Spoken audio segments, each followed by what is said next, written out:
like drive-by presentations. This is great.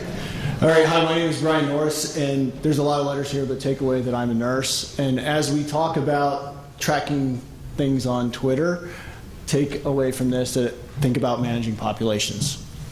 Roll. All right, so why am I here? Well, I put together a small team that responded to an innovation challenge in the middle of 2012. Thank you to our Asper folks in the audience, and ended up winning that challenge. We never intended to create a social analytics system, but ultimately built MappyHealth.com. So why Twitter? Well, first of all, they told us to use it. And second of all, if Twitter were a country, it'd be the third largest country in the world. And so when you think about the use of microblogging and social technologies and looking into millions and millions of conversations, you start to see different population distributions such as this, but ultimately we now have a glimpse from a health perspective that we've never had before. So that's what attracted me to the challenge in the first place. So this is a day in the life of Twitter. We track, I don't know, a couple hundred different terms. As you can see here, this was during last year's flu season. There's about 320,000 tweets: flu, cough, fever, whoops, vomit, chills, sore throat, etc. kind of rise to the top. But ultimately, as we started to look at this data, we went, man, there's a lot of data, and there is a lot of craziness. If you need something on a Friday night and you're bored, take a look at STD tweets. You'll have a good time. So we started asking a lot of questions, as you saw here. And out of the questions, we said, well, how can we see this information? Like, what do we want to see? How do we want to see it? And we said, well, you know what? Let's go look at every type of graph we could possibly find and throw it on a system.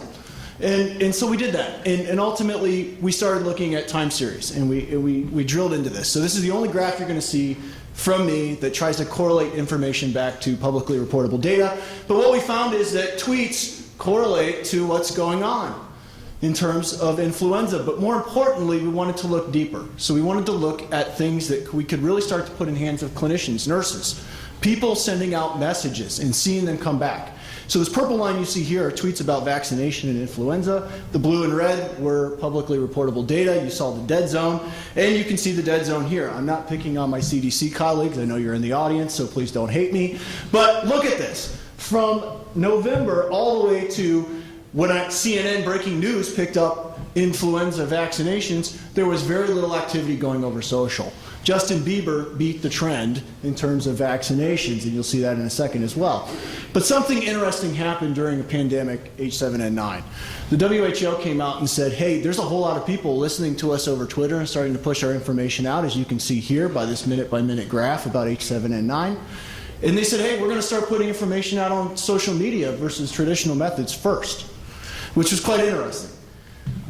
But as you start to track conversations and think about it as conversations and pictures and video, how can we start to get more real-time surveillance? And I'm not talking a day after it happened or a week after it happened. I'm talking the minute it happened. And why did something spike? And what is that spike? And then we got interested and said, if we're seeing these minute-by-minute interactions, what's happening before the WHO or before the CDC puts out this information? And so we followed this single tweet and this single incidence of a tweet, and we saw that about 12 to 18 hours beforehand, people like this were putting out information well in advance of it being confirmed.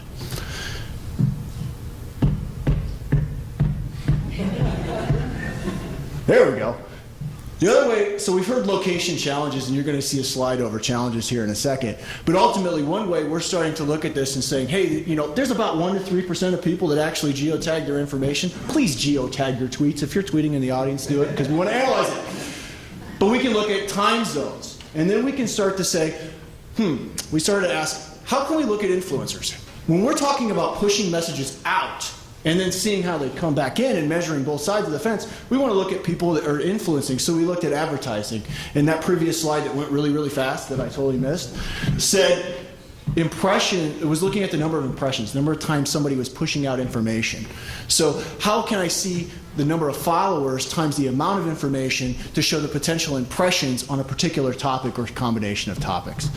Beyond disease, we started to look at cohorts in terms of natural disasters. So as you can see here, Twitter lights up over earthquakes and tornadoes and all kinds of other things, and that's just from a week or so ago. But ultimate challenges, right? So we've got things like, I've got a cough, runny nose, fever, good, probably flu, close to it. I have Bieber fever. Yeah. My 4-year-old loves that. Geotagged information is very little. Places like location, I'm on Earth versus not on Earth, but ultimately, how can we get this into the hands of the people that need it most?